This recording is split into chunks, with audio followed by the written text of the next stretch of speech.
नमस्कार मित्रांनो मी बाबाराव मुसळे. सारं काही बाबाराव मुसळे या माझ्या यूट्यूब चॅनलसाठी काही असं काही तसं या सदरात मी हा व्हिडिओ तयार करतो आहे. मागच्या महिन्याच्या 20 तारखेला जैन जीनं जी चळवळ सुरू केली तिचे पडसाद अगदी प्रायमरी शाळेतील मुलांपर्यंत म्हणजे झेन अल्फापर्यंत पोहोचलेले आहेत. आणि ही झेन अल्फा पिढीसुद्धा अतिशय चवताळून आपले प्रश्न रस्त्यावर येऊन मांडते आहे, चक्काजाम करते आहे. हे अगदी थक्क करणारे आहे.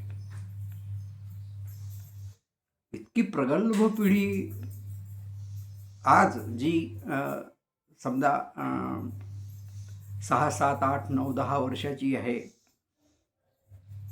तर पुढं जेन झी झाल्यावर किंवा त्याच्या पुढे त्यांच्या आयुष्यामध्ये ते त्यांच्या आयुष्यात कोणत्या गोष्टीसाठी कसा कसा लढा देतील, म्हणजे कुठलाच अन्याय अर्थात ते सहन करणार नाहीत असं दिसते आहे.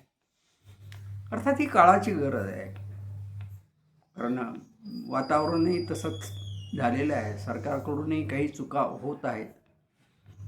प्रायमरी शाळेच्या संदर्भातही तसं काही घडते आहे. शाळा मागून शाळा मराठीच्या बंद करण्यात येत आहेत. इंग्रजी माध्यमांच्या शाळांना जास्तीत जास्त प्रोत्साहन दिलं जात आहे. इंग्रजी माध्यमांच्या शाळांची फी म्हणजे सामान्य गरीब माणसाच्या मुलाला, शेतकरी असेल किंवा शेतमजूर असेल त्याच्या मुलाला ते परवडणारं नाही. आणि इकडे ज्या शाळा आहेत, ज्याला आपण जिल्हा परिषदेच्या शाळा म्हणतो, त्यांच्यामध्ये साधन सामुग्री नाही, सुविधा नाहीत, शिक्षकसुद्धा त्यांचंही प्रमाण कमी दिसून येते. म्हणजे अशा पद्धतीनं सगळी दुरावस्था आहे. आणि त्याविरुद्धही ही पिढी पेटून उठलेली दिसते आहे. बरोबर आहे.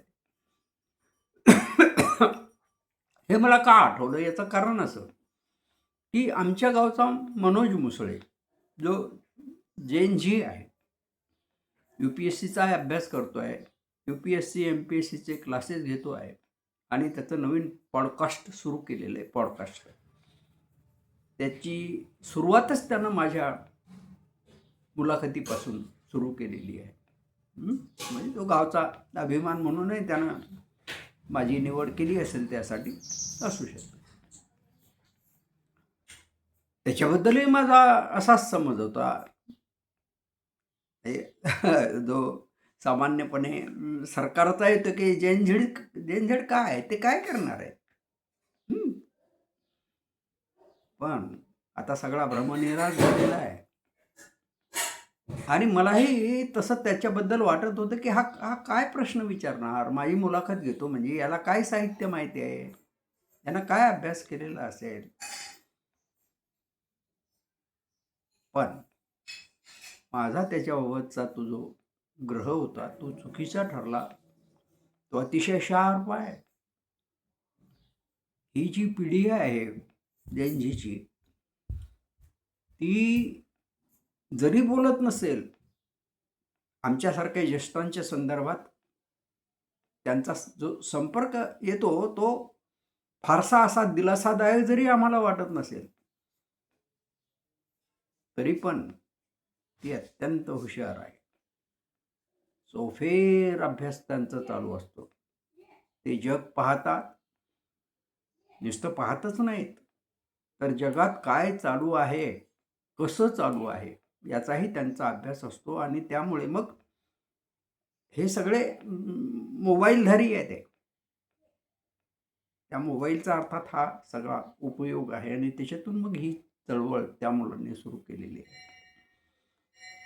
तर त्याचा पहिला प्रश्न असा होता की तुमच्या बालपणामध्ये अशी कोणती गोष्ट आहे की जी तुम्हाला विसरताच येत नाही. आणि लख्खन मला आठवलं की हो, नाही विसरता येणार, कधीच नाही विसरता येणार.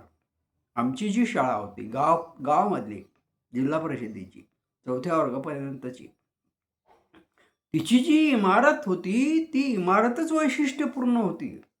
त्या काळातले शिक्षक वैशिष्ट्यपूर्ण होते ते मान्य आहेत. पण शाळा ही वैशिष्ट्यपूर्ण होती. ती कशी की ती चावडी होती मुळात सरकारी, आणि बिल्डिंग छान होती, मजबूत होती. वरून